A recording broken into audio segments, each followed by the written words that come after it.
श्री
रामचरितमानस में अयोध्या कांड चल रहा है। राम जी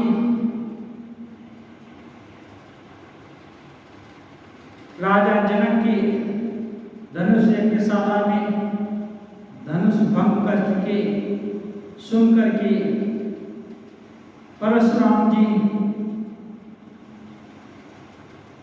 विद्युत गति से वहां पर हाजिर हुए और बहुत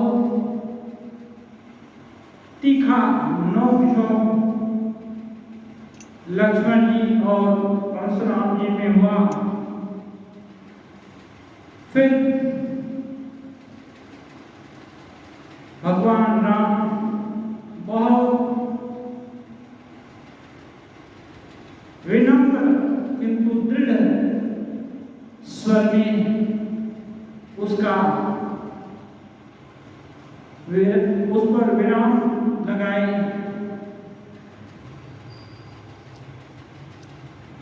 परशुराम जी के का क्रोध शांत हुआ और वे बड़े प्रसन्न हुए। क्रोध के मूर्तिमान स्वरूप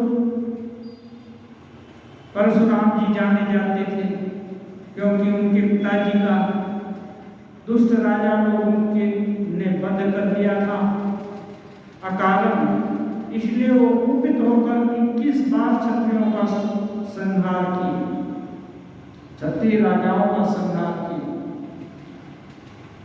फिर भी उनका पूरा क्रोध शांत नहीं हुआ था। जैसे ही एक अमंगल की सूचना हुई, शिव जी का धनुष उनके लिए श्रद्धा और मान का प्रतीक था, वो टूटा तो उनका अभिमान पुनः जाग गया, क्योंकि सोया हुआ सांप जग जाए तो विषैला नहीं होता, ऐसी बात सोया हुआ है इसलिए विषैला नहीं है ये बात। जगते ही वो अपने फुल फॉर्म में आ जाता है। ऐसे ही परशुराम जी का क्रोध तुम पर आ गया। भगवान लेकिन गर्वहारी जनार्दन है, किसी भी धर्म की स्थापना और धर्म का नाश करने के लिए इनका जन्म हुआ है। तो ये भक्त के हृदय में ये परम ऋषि भी थे विश्वामित्र जी, इनका एक थोड़ा सा बाकी था, इसको भी भला क्यों रहने देंगे। इसलिए लक्ष्मण जी बहुत उत्साह कर उनके क्रोध को अंतिम सीमा पर ले आए और फिर राम जी उनका उपचार करते हैं, वो भी क्रोध से नहीं, विनय से उनका उपचार करते हैं। तब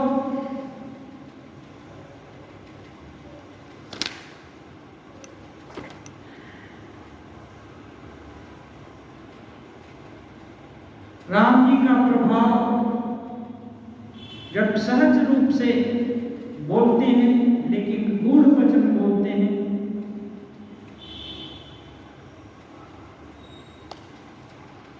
क्या बोलते हैं, जो हम निगरहि विप्रवद सत्य सुनहु बिंदुनाथ, तो असको जग सुवट देहि भय बसना महिमा। फिर उसके बाद कई प्रण बताए और ये भी बताए कि विप्रवंश के असी प्रभुताई अभय होई जो तुम्हें गिराई। ये रूप की रीति है कि ब्राह्मणों का आदर करते हैं, वे क्षत्रिय जो ब्राह्मण वंश का आदर करते हैं, उनको सम्मान देते हैं, वो अभय हो जाते हैं। इसलिए हम आपकी ये करते हैं, आपका विनय करते हैं। ये सब सुनकर परशुराम जी का नेत्र खुल गया, उघरे पटल परशुमतिधर के, उघरे पटल परशुधर मति के। रघुनाथ जी का रहस्यपूर्ण वचन सुनकर परशुराम जी के बुद्धि के द्वार खुल गए और वे कहते हैं, राम रमापति का धन्यहु खैचो मिटे मोर संदेहु। ये रमापति का धनुष को इसको चढ़ाते ही मेरा संदेह मिट जाएगा।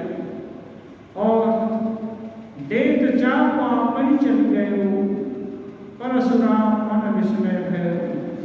जैसे ही राम जी के हाथ में गया वैसे ही वो धनुष संधान अपने आप हो गया। इसलिए परशुराम जी को और बड़ा आश्चर्य हुआ, वो समझ गए भगवान का फिर अवतार हुआ है। फिर बहुत विनय करते हैं, प्रशंसा करते हैं और बोलते हैं, जय जय जय रघुवंश बनज बन भानु गहन दनुज कुल दहन कृषाणु जय सुर विप्र धेनु हितकारी जय मनमोह मोह ब्रह्मधारी। ये बोलते हैं मद मोह और क्रोध रूपी भ्रम को, ये भारी भ्रम को दूर करने वाले, गो ब्राह्मण की रक्षा करने वाले, राक्षसों के गहनपन को जला डालने वाले आपकी जय जय हो। और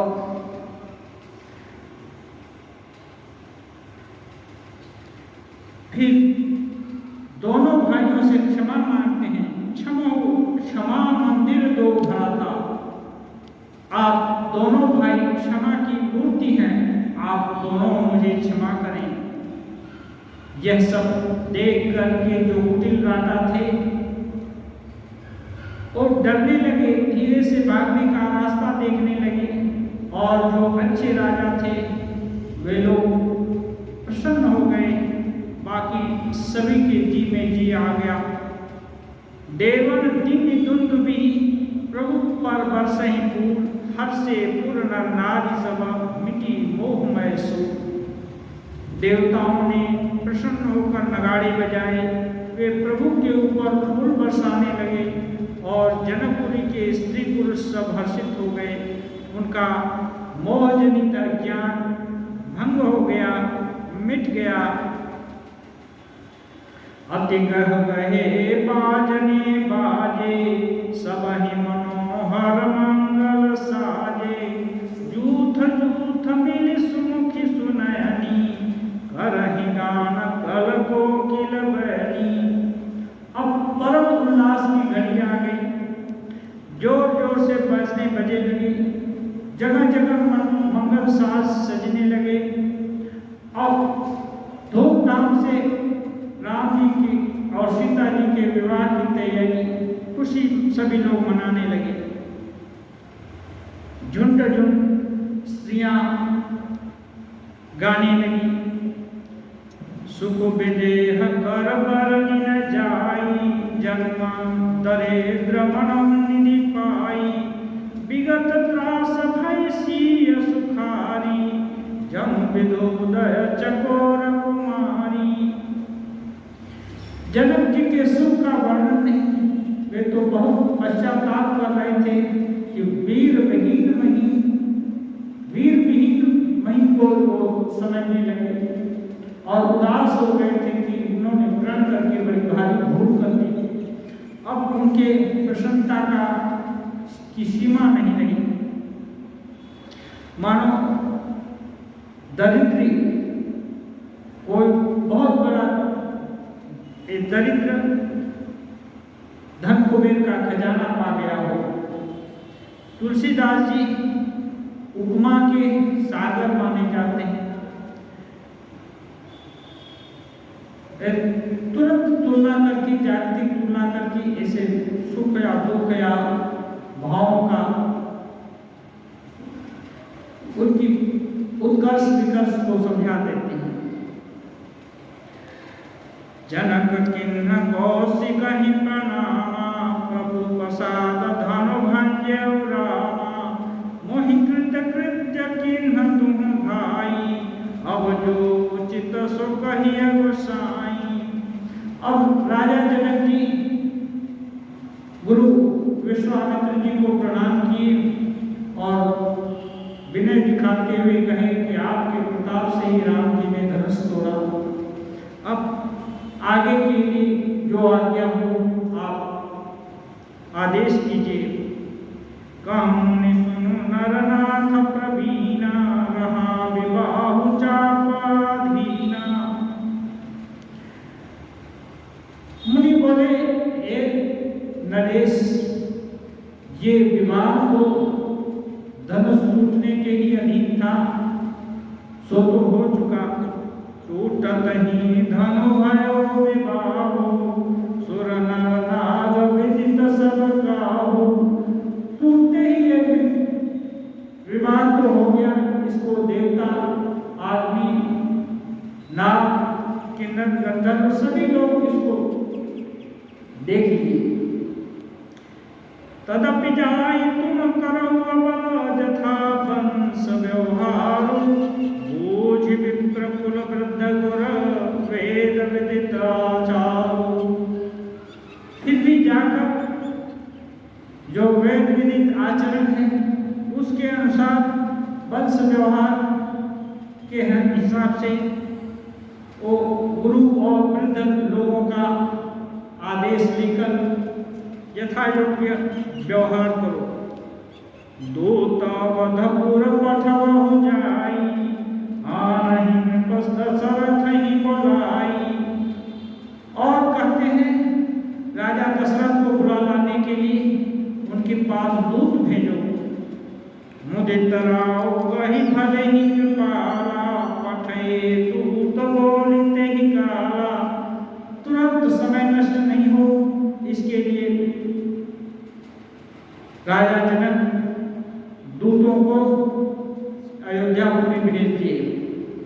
बहुरी महाजन सकल बुलाए, आए सबनि सादर सिर नाए। हाट बाट मंदिर पुरवासा, नगर समारोह चारिम पासा। फिर सभी महाजन लोगों को बुलाया गया और सबने आकर राजा को सिर नवाया और राजा ने बताया, राजा रास्ते घर दीवार सारे नगर को चारों ओर से सजाया जाए। हर्ष चले निज निज गृह आए, उनि परिचारक बोलि पठाए। रचहु विचित्र वितान बनाई, सिर धरे बचन चले सच पाई।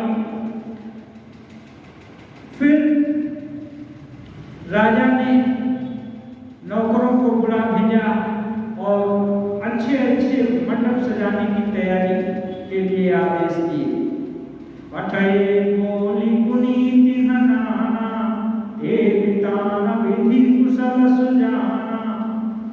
विधि बंदिति न किन्नी आरंभा, विरचे कनक कदली के खंभा। उन्होंने अनेक कारीगरों को बुला भेजा जो मंडप बनाने में कुशल और चतुर थे। उन्होंने ब्रह्मा की वंदना करके कार्य आरंभ किया और सोने के केले के खंभे, केले जैसे लगने वाले सोने के खंभे बनाए। हरित मणि के पत्र फला, पदम पराग के फूल। रचना देख विचित्रति, मनो विरंच कर भूल। हरी हरी मणियों, पन्ने के पत्ते, पन्ना रत्न है, इसके पत्ते और फल बनाए गए। पद्म पराग मणियों के फूल और मंडप की अत्यंत विचित्र रचना ये देख करके ब्रह्मा जी का भी मन भूल गया। ऐसा मंडप बना। वेणु हरित मणिमय सब किन्हीं, सकल सपरभ परहि नहीं चीन्ही। कनक कलित अहि बेल बनाई, लखि नहीं परहि सपरन सुहाई। बांस की हरी हरी मणियों के सीधे और गांठों से युक्त ऐसे बनाए जो कि पहचान में नहीं जाते कि ये मणियों के हैं या साधारण बांस के हैं। सोने की सुंदर नाग नवेली पान की लता बनाई जो पत्तों सहित ऐसी बड़ी मालूम होती कि पहचान नहीं पड़ती। तेरी के रचिपति बंध बनाए, बिच बिच मुकुताताम सुहाए। मानिक मरकत पुलिस फिरोजा, चीरी कोरी पचि रचे सरोजा। बहुत प्रकार के श्रृंगार हुए, उसका वर्णन है। उसमें नागबेली रचकर पच्चीकारी करके बंधन बांधने की रस्सी बनाए। बीच बीच में मोतियों की सुंदर झालरें, माणिक, पन्ने, हीरे और फिरोजा, इन रत्नों को चीर कर, कोर कर और पच्चीकारी करके इनके कमल बनाए गए। कि भृंग बहुरंग विहंगा कुंजहि पूजहि पवन प्रसंगा सुर प्रतिमा खंबन गढ़ी काढ़ी मंगल द्रव्य लिए सब ठाणी। भंवरे और बहुत रंगों के पक्षी भी बनाए गए जो हवा के सहारे गूंजते और पूजते थे। इतनी उच्च कलाकारी थी उस समय। हवा बहती तो वो गुंजार भी करते और गूंजते भी। खंभों पर देवताओं की मूर्तियां गढ़कर निकाली गई जो मंगलमय द्रव्य लेकर खड़ी हुई थी। चौके भांति अनेक पुराई सिंदूर मणिमय सहज सुहाई। गजमुक्ताओं के सहज ही सुहावने अनेकों तरह के चौके बनाए गए। सौरभ पल्लव सुभग सुठी नीलमणि कोरी हेम गौर मरकत धवरी लसत पाटमय लोरी। नीलमणि को कोर करके अत्यंत सुंदर आम के पत्ते, सोने के बौर यानी आम के फूल और रेशम की डोरी से बंधे हुए पन्ने के बने फलों के गुच्छे आदि सुशोभित हुए। रचे रुचिर बर बंदी निवारे मनहु मनोभव भंद समारे। मंगल कलशानेक बनाए ध्वज पताक पट चमर सुहाए। ऐसे सुंदर और उत्तम बंधनवार बनाए गए मानो कामदेव अपने फंदे से सजाए हैं। अनेकों मंगल कलश और सुंदर ध्वजा पताका पर्दे और चमर बनाए गए। दीप मनोहर मणिमय नाना जाय न बरनी विचित्र बिताना। जेहि मंडप दुलहिनी बैदेही सो बरनय असीमति कवि केही। जिसमें मणियों के अनेकों सुंदर दीपक भी हैं, उस पर विचित्र मंडप का वर्णन तो किया ही नहीं जा सकता। जिस मंडप में जानकी जी दुल्हन के रूप में होंगी, उस मंडप की छवि की वर्णना तो कवि की बुद्धि के भी परे हो गया। दूलहु राम रूप गुण सागर शोभितानु तिहु लोक उजागर। जनक भवन कई शोभा जैसी गृह गृह प्रतिपुर देखिय तैसी। जिस मंडप में रूप और गुणों के समुद्र श्री रामचंद्र जी दूल्हे बनेंगे, वह मंडप तीनों लोकों में प्रसिद्ध ही होना चाहिए। जनक जी के महल की जैसी शोभा है, वैसी ही शोभा नगर के प्रत्येक घर की दिखाई देती है। जय तेरुहुति तेहि समय निहारी तेहि लघु लगहि भुवन दस चारी। जो संपदा नीच गृह सोहा सो बिलोक सुर नायक मोहा। कहते हैं उस समय जिसने तिरुहुति को देखा उसे 14 भुवन तुच्छ जान पड़ते। जनकपुर में नीच के घर भी उस समय जो संपदा सुशोभित दिखाई देती थी, उसे देखकर इंद्र भी मोहित हो जाते। ऐसी शोभा थी। कहने का मतलब पूरा नगर पहले से ही समृद्ध था। ऐसा नहीं कि कहीं बहुत अभाव है और कहीं बहुत धन का प्राचुर्य है। सभी सक्षम थे, तभी तो अपने अपने घरों से खुद इतने मणि माणिक रत्न आदि निकाल कर सजाए। इसको बोलते हैं श्रेष्ठ राज्य, जहां असमानता विषमता का नामो निशान नहीं है, लेकिन सभी अपने अपने यथायोग्य कार्य में ये है रत रहते हैं। कोई एक दूसरे से कार्य के विषय में स्पर्धा नहीं है। बसई नगर जेहि लक्ष्य करी कपट नारी बरबेसु तेहि पुर कै शोभा सकत सकुचै सारद शेषु। जिस नगर में साक्षात लक्ष्मी जी कपट से स्त्री का सुंदर वेश बनाकर बसती हैं, उस पुर की शोभा का वर्णन सरस्वती और शेष भी करने में समझा जाते हैं। ये सीता जी इसमें लक्ष्मी हैं और इस सीता के रूप में यहाँ क्षत्र वेश में यहाँ रहती हैं, इसलिए वहाँ की शोभा तो अपरंपार होगी। पहुँचे दूत रामपुर पावन, हर से नगर विलोक सुहावन। भूप द्वार तिन खबर जनाई, दशरथ ने पसुनि लिए बुलाई। अब अयोध्यापुरी का वर्णन करते हैं। वहाँ जनक जी के दूत पहुँच गए।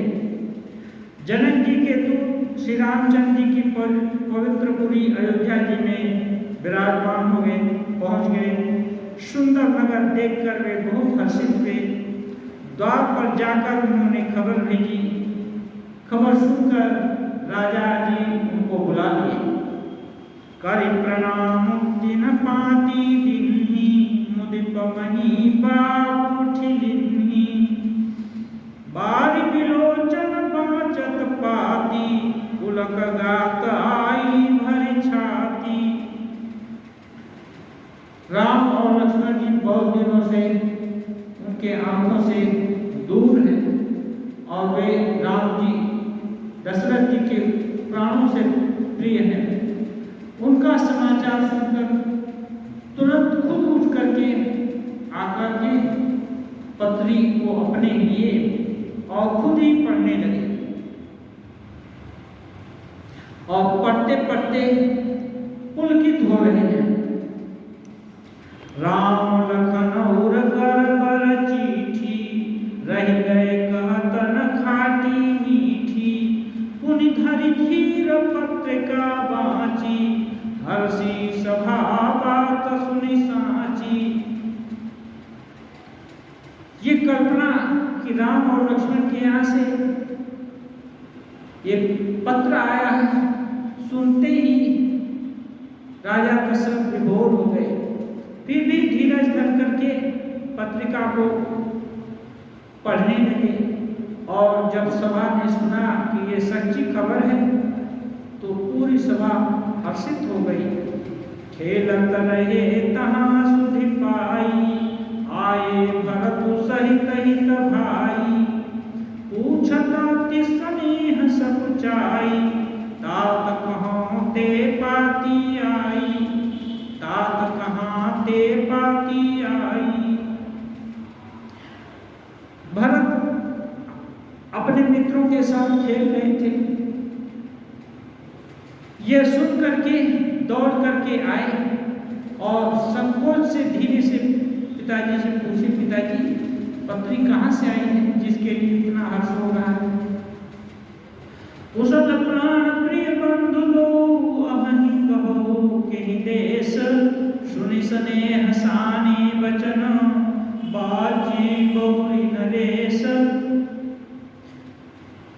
भरत जी पूछ रहे हैं, हमारे प्राणों से प्यारे दोनों भाई कहिए कुशल से तो हैं, वे किस देश में हैं। स्नेह से सने हुए ये वचन सुनकर राजा जी उनके सामने फिर चिट्ठी पढ़े। सुनि पाती पुल के दो भ्राता, अधिक स्नेह समातन दाता। प्रीति पुनीत भरत कै देखी, सकल सभा शुकुल है विषेखी। पत्र का समाचार सुन करके दोनों भाई भरत शत्रु बड़े खुश थे और बहुत प्रेम उमड़ आया। उनका प्रेम देख करके सभा बहुत सुख प्राप्त की। सभी लोग खुशी हो गए कि भाइयों में कैसा अपार्थिव प्रेम है। तब नृपदूत निकट में ठारे, मधुर मनोहर वचन उचारे। तब राजा दूतों को अपने बैठाए और प्रेम से कहने लगे, भैया कहु कुशल दो बारे, तुमनी के निज नयन निहारे। बहुत दिनों से राम और लक्ष्मण दशरथ जी से दूर हैं और वे दशरथ जी को प्राणों से भी प्रिय है, इसलिए बहुत प्रेम से दूतों से पूछते हैं, हे भैया तुम लोगों ने तो दोनों बच्चों को नजदीक से देखा है, कहो तो वे कैसे हैं? श्यामल गौर धरे धनु भाथा, बै किशोर कौशिक मुनि शाखा। पहिचानहु तुम कहु सुभाऊ, प्रेम विवश पुनि पुनि कहराऊ। राजा कह रहे हैं, सांवले और गोरे शरीर वाले वे धनुष और कर्कश धारण करते हैं, किशोर अवस्था वाले हैं, विश्वामित्र मुनि के साथ हैं। तुम उनको पहचानते हो तो उनका स्वभाव हो। राजा प्रेम के विशेष वश होकर बार बार इस प्रकार प्रश्न कर रहे हैं। जा दिन ते मुनि गए लवाई, तब ते आज सांझ सुधि पाई। कहो विदेह कवन विधि जाने, सुनि प्रिय वचन दूत मुस्काने। राजा कह रहे हैं, भैया जिस दिन से मुनि उनको ले गए, लिवा ले गए, तब से आज ही हमने उनकी सच्ची खबर पाई है। कहो तो महाराज जनक उनको कैसे पहचान पाए? एक प्रिय वचन सुन करके दूत लोग बहुत मुस्कुराए। सुनो महीपति मुकुटमणि, तुम सन धन्य न को, राम लखन जिनके तनय विश्व विभूषण दो। दूतों ने कहा, हे महाराज आप धन्य हैं, राजाओं के मुकुटमणि हैं, जिनके की राम और लक्ष्मण जैसे दो संतानें हैं, जो संपूर्ण संसार में भूषण के रूप में है। पूछन जो गुण तनय तुम्हारे, पुरुष सिंह तिहु पुरौ जियारे। जिनकी जस प्रताप के आगे, शशि मलिन रवि शीतल लागे। दूत कहते हैं, आपके पुत्र पूछने योग्य नहीं है, वे पुरुष सिंह तीनों लोकों में प्रकाश स्वरूप हैं, जिनके यश के सामने चंद्रमा मलिन हो जाता है, फीका पड़ जाता है और सूरज का प्रताप भी शीतल फल होने लगता है। तिन कह कही अनाथ किनि चिन्हे, देखिए रवि की दीपक लिन्हे। कह रहे हैं ना, ऐसे को आप कहते हैं उन्हें कैसे पहचाना? क्या सूरज को दीपक लेकर देखा जाता है? सिय स्वयंवर भूपाने का, समिटे सुभट एक ते एका। फिर वर्णन करते हैं, सीता जी के स्वयंवर में अनेकों राजा और एक से एक बढ़कर योद्धा लोग एकत्रित हुए थे। शंभु सरासन काहु नटारा, हारे सकल वीर बरियारा। इतने वीर बलवान सब आए थे, परंतु शिव जी को के धनुष को हटा तक नहीं सके।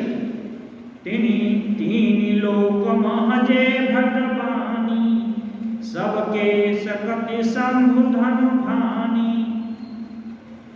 मानो तीनों लोकों में जो भी वीरता के अभिमानी थी, शिव जी के धनुष ने उन सबका अहंकार तोड़ दिया। सकई उठाई सुरासुर मेरु, सोहि हारि गयो करि फेरु। कह रहे हैं, जो कि पर्वत को उठा सकते हैं, मेरु हिमालय को, बाणासुर और सुमेरु को जो कि सुमेर को भी उठा सकता था, वह भी हृदय में हाथ कर परिक्रमा करके चला गया। और जय कौतुक शिव शैल उठावा, सोते सभा पराभव पावा।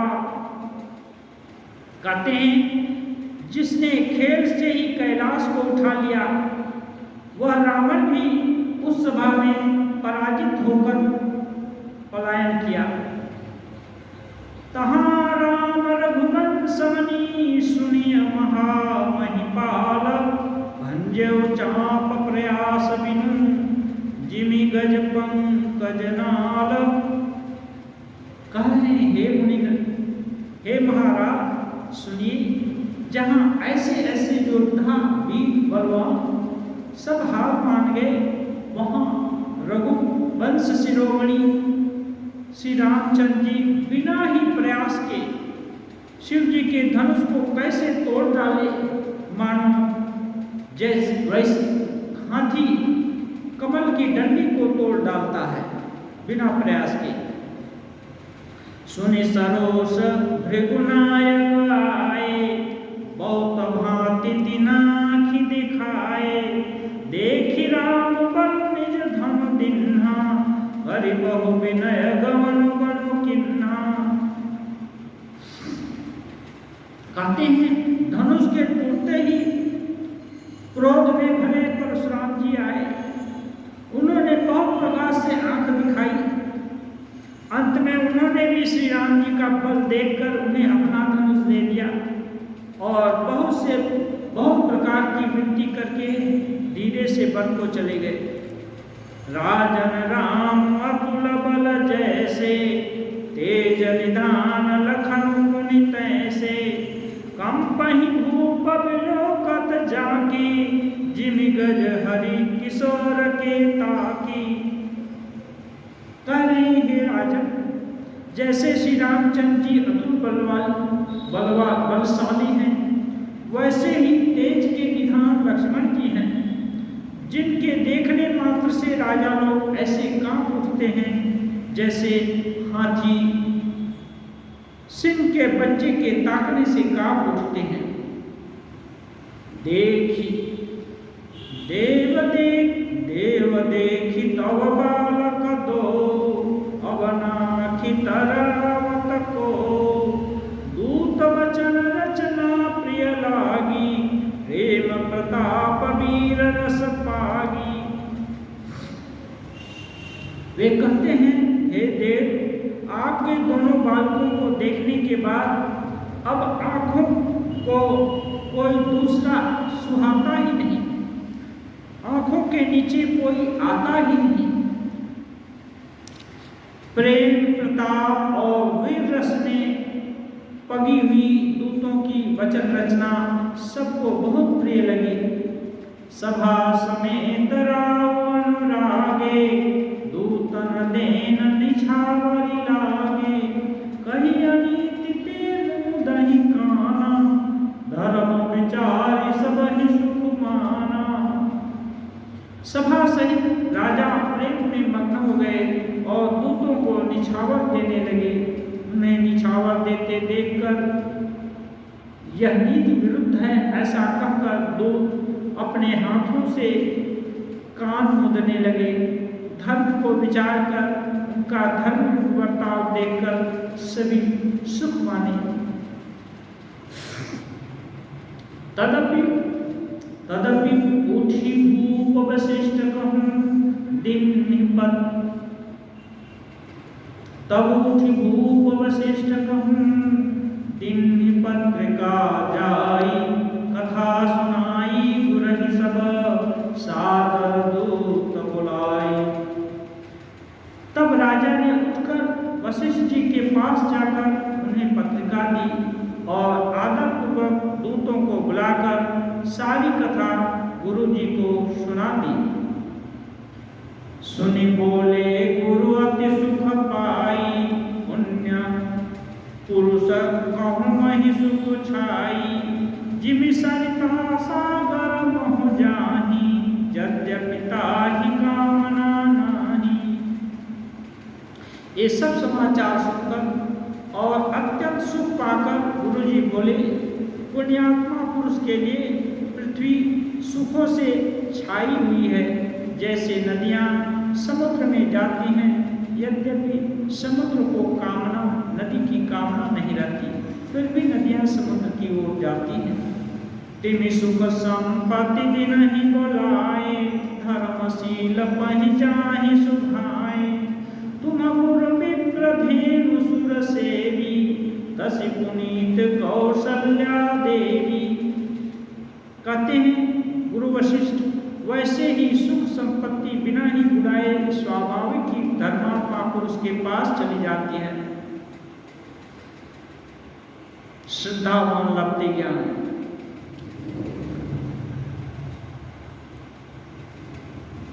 उद्योगिनी पुरुषं सिंहमुपैति लक्ष्मी। तुम जैसे पुरुष ब्राह्मण, गाय और देवता की सेवा करने वाले हो, वैसी ही पवित्र कौशल्या देवी भी हैं। इसलिए ये श्लोक तुमको सहज ही प्राप्त हो रहा है। सुकृति तुम समान जग माही, भयो न है को होन्यम नाही।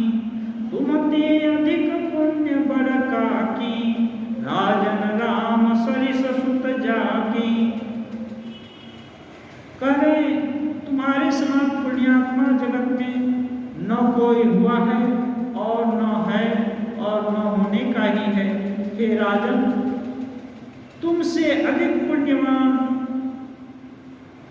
पुण्य और किसका होगा, जिसके राम सरीखे पुत्र हैं। वीर विनीत धर्म व्रत धारी, गुण सागर बल बालक चारी। तुम कौशल काल कल्याण, सजो बरात बजाई निशाना। और जिसके चारों बालक वीर विनम्र धर्म व्रत का धारण करने वाले और गुणों के सुंदर समुद्र हैं, तुम्हारे लिए सभी कालों में कल्याण है। अतएव डंका बजाकर बारात सजाओ। चलो बेगी सुनी गुरु बचन, भले ही नाथ से रुनाई। भूपति गमने भवन तब, दूतन वासुदेवाई। और जल्दी चलो।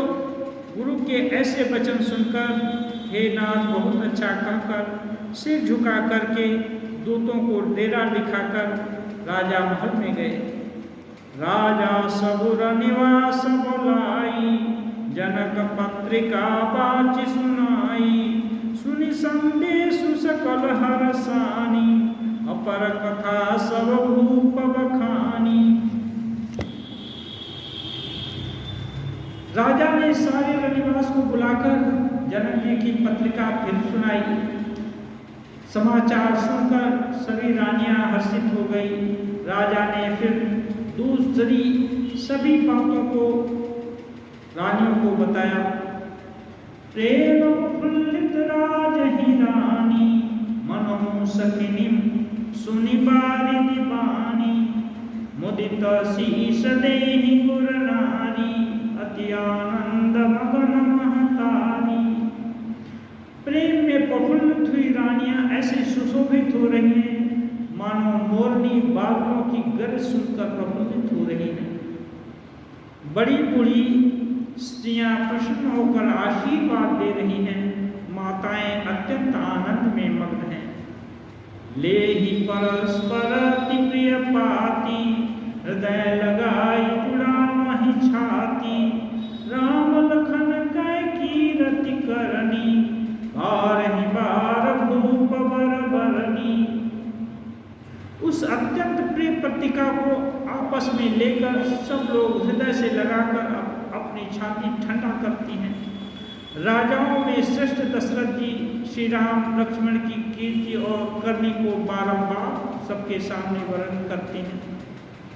मुनि प्रसाद कहि द्वार सिधाए, रानिन तब महि देव बुलाए। दिए दान आनंद समेता, चले विप्र वर आशीष देता। यह सब मुनि की कृपा है, ऐसा कहकर राजा बाहर चले आए।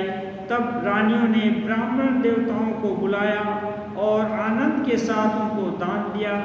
श्रेष्ठ ब्राह्मण लोग आशीर्वाद देते हुए प्रस्थान किए।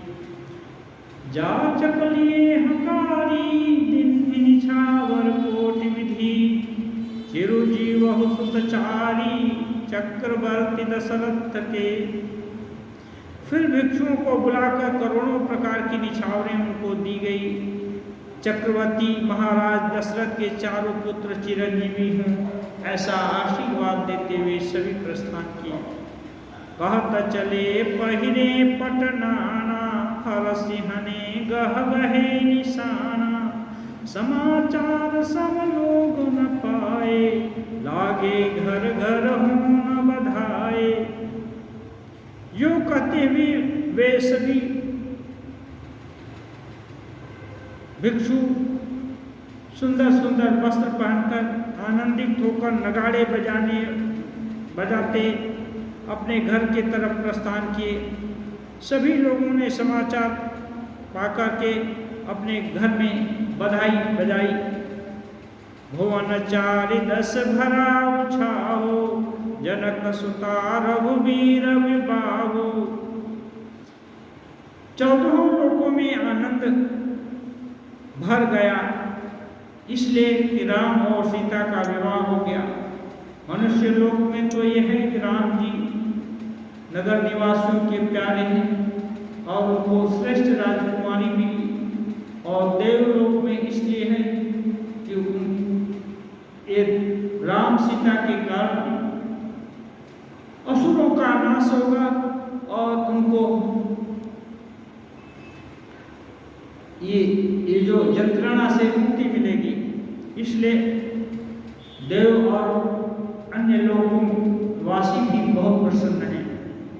सुने सुगंध कालोक अनुरागे, मग गृह गली समारन लागे।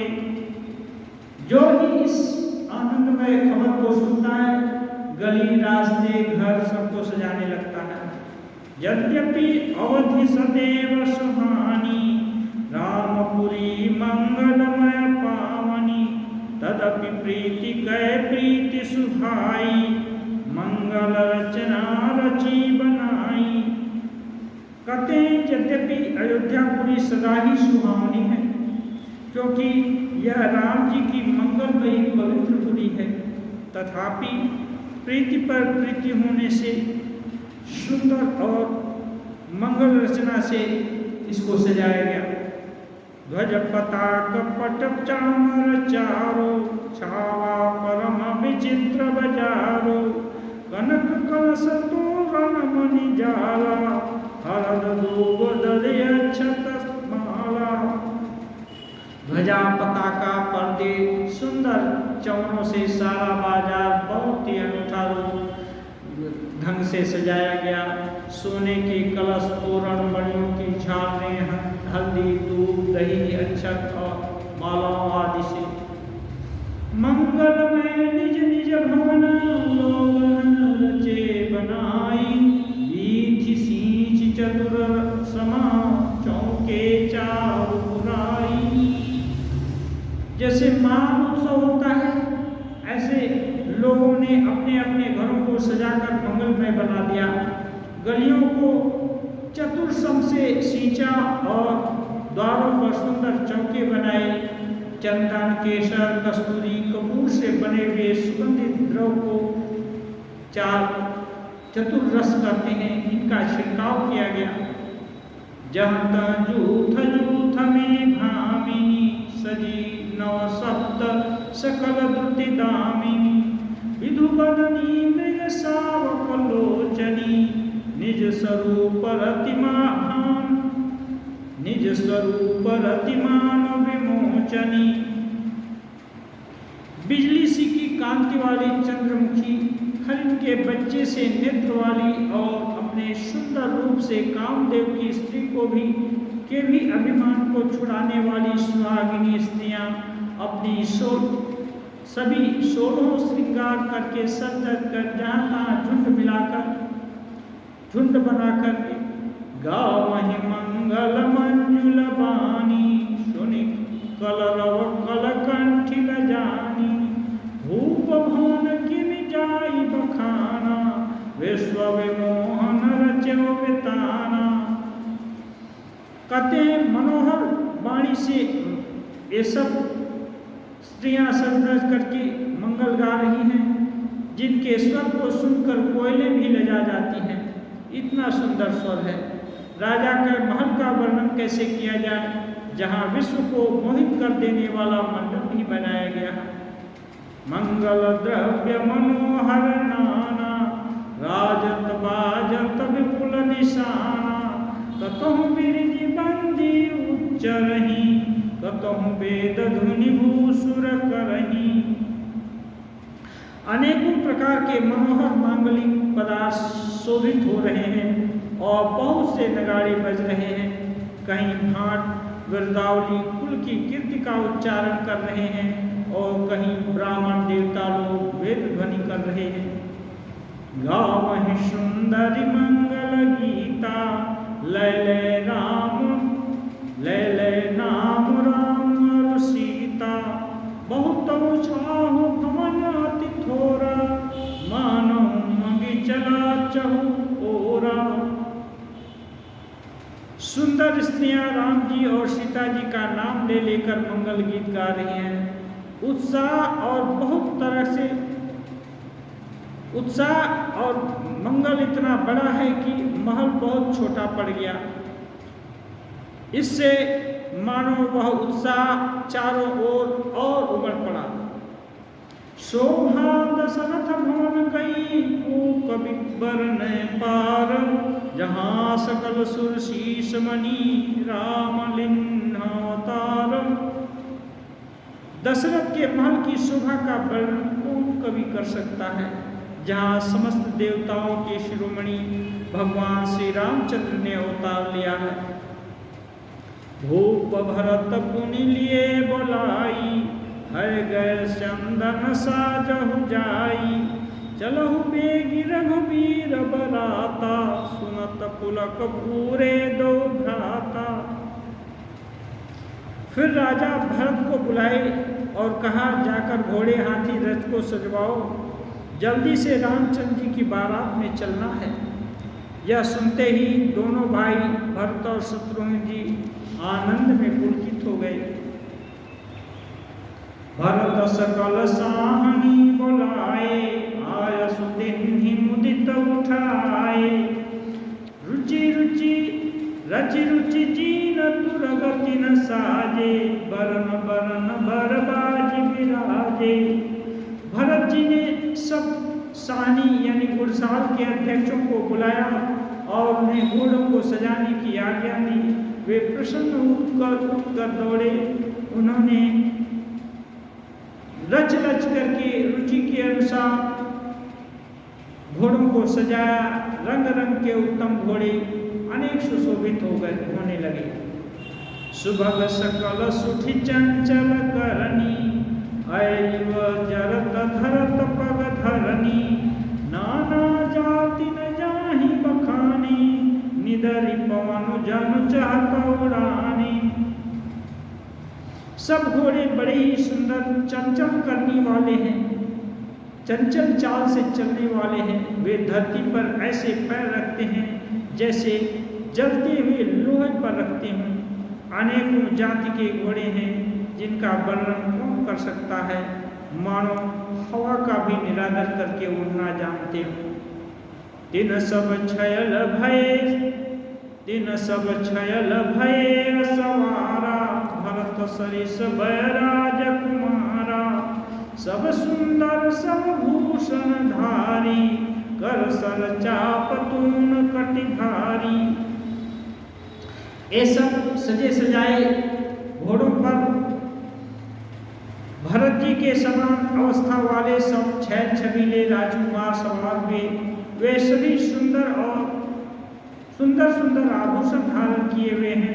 उनके हाथों में धनुष बाण और कमर में तरकस बंधे हुए हैं। छरे छबीले छल सब सूर सुजान नवीन जुग पतचर असवार प्रति जे असिकला प्रवीण। सभी चुने हुए छबीले छैल सूर चतुर और नवीन युवक हैं। प्रत्येक सवार के साथ दो दो पैदल सिपाही हैं जो तलवार चलाने की कला में बड़े ही निपुण हैं। ओम निरंजनम नित्यम अनंत रूपम भक्ता